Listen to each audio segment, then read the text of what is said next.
भारत के विद्वान ज्योतिषाचार्यों द्वारा कुंडली दिखाने हेतु संपर्क करें। मोबाइल 9755803451 9755803451।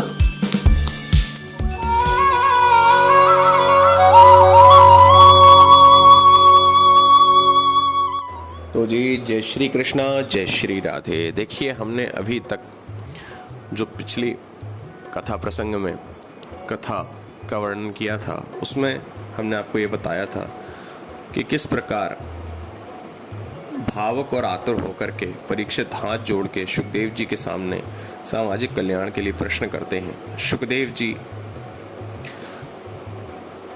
परीक्षित को एक ही बात समझाते हैं कि परीक्षित, जिस प्रकार से खट्वांग महाराज ने एक घड़ी में ही मोक्ष पा लिया था, मुक्ति पा ली थी, उसी प्रकार मुक्ति सुलभ है। पर उस मुक्ति का रास्ता जो प्रभु श्री नारायण के चरणों में है, उन चरणों को जो पकड़ लेगा, उसके लिए 7 दिन नहीं, खट्वांग राजा की तरह कुछ घड़ी में ही उसे मुक्ति मिल जाएगी। तुम्हें अपना मन पूर्णतया परमात्मा में लगाना है। हर जीव को अपने कल्याण के लिए अपना मन परमात्मा में लगाना है। पर होता क्या है कि बचपन चला जाता है खेलने कूदने में, जवानी चली जाती है पढ़ाई लिखाई नौकरी में, वयस्क होते हैं तो बीवी बच्चों को संभालने में चला जाता है जीवन, फिर उनकी शादी, फिर नाती पोते, और देखते देखते बाल सफ़ेद हो गए और बुढ़ापा आ गया। अब कुछ पढ़ना है ग्रंथों को तो आँखों में दिखाई नहीं देता, आसन लगाना है तो बैठने की क्षमता ही नहीं है, शरीर को रोगों ने घेर लिया है, रोग मंदिर मातृम। इसीलिए संसार में हर रिश्ते में लिप्त हो, लेकिन ये जानते हुए कि सबसे बड़ा रिश्ता परमात्मा श्री नारायण का है। और जब ये भाव आपके मन में बैठ जाए कि परमात्मा ही हमारे सर्वस्व हैं, हम उन्हीं की इस संसार में बनाई हुई एक कठपुतली हैं और हमें इस संसार में उनका भजन करके उनके परम पद को प्राप्त करना है। जब ये भाव दृढ़ हो जाएगा तो मनुष्य के अंदर भक्ति के द्वारा मुक्ति का मार्ग प्रशस्त हो जाएगा। अब देखिए, भगवान की भक्ति करना है तो उसके कुछ नियम हैं। जितासनो जित श्वासो जित संगो जितेन्द्रियः स्थूले भगवतो रूपे मनः संधारेध्य। देखिए, हमारे साथ कई धर्म के धर्मावलंबी, अन्य धर्म के जो हैं, वो कहते हैं कि हम मूर्ति पूजा करते हैं। तो भैया, परमात्मा जो है विवेक चूड़ामणि के अनुसार वह निर्गुण है, वह सब में समाहित है। वेदांत के अनेक ग्रंथ ऐसे हैं जिनकी संख्या भी नहीं बताई जा सकती, जिनमें निर्गुण ब्रह्म की व्याख्या की गई है। साधु संत उसी में रमे रहते हैं, पर जो साधारण जीव है, जिसे परमात्मा के प्रति अपने चित्त को लगाना है, उसे निर्गुण परब्रह्म की स्थिति नहीं प्राप्त हो सकती। उसे सबसे पहले सगुण का सहारा लेना पड़ेगा।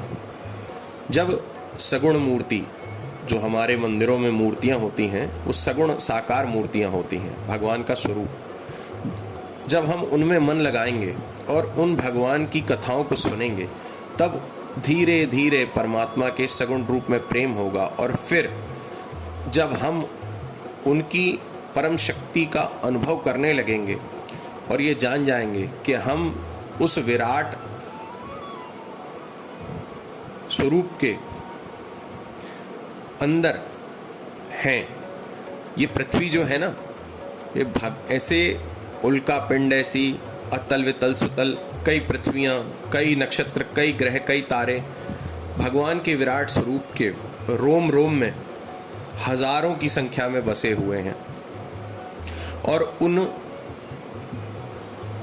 पृथ्वियों में, उन नक्षत्रों में, उन ग्रहों में हम एक छोटे से 5.5 पौने 6 फुट के जीव हैं।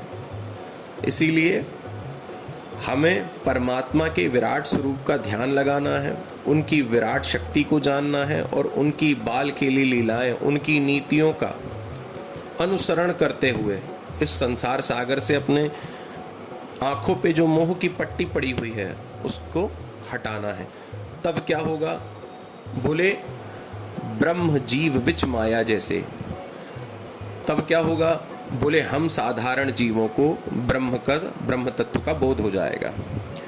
हम जीव हैं, परमात्मा ब्रह्म है। हमारे और हम जीव और उस ब्रह्म के बीच में कोई दूरी नहीं है, बस एक माया का पर्दा है। ये माया का पर्दा क्या है? अपने पराये का जो हमें एक गलत फहमी पल चुकी है, यही माया का पर्दा है। हम ये सोचने लगते हैं कि हमारे बिना हमारा परिवार कैसे चलेगा। ये माया का पर्दा है, ये माया की शक्ति है। जब बच्चे बड़े होंगे तो कैसे क्या करेंगे? दिन रात जो हम अपनी संतानों के लिए, अपने परिवार के लिए, अपने सुख सुविधा के साधनों को जोड़ने के लिए जो दौड़ रहे हैं, यही माया की प्रबलता है। जब यही प्रबल माया का पर्दा हट जाएगा तो हम जीवों को ब्रह्म तत्व का बोध हो जाएगा। और जब ब्रह्म तत्व का बोध हो जाएगा तो फिर सगुण से निर्गुण की स्थिति को हम समझने में सक्षम हो जाएंगे। इसके लिए क्या करना है? जितासनो जित श्वासो जित संगो जितेंद्रिय। पहले तो आसन को जीतना है। हमारे दादाजी गुरुजी भागवत भूषण स्वामी दीनदयालु पांडे जी महाराज आज 88 वर्ष की आयु में भी जब श्री यंत्र की उपासना करने बैठते हैं तो 2.5-3 घंटे अर्चन, माला, मानसी संध्या और अन्य पूजाओं के द्वारा वे 2.5 से 3 घंटे आसन लगा करके बैठ करके परमात्मा का ध्यान करते हैं।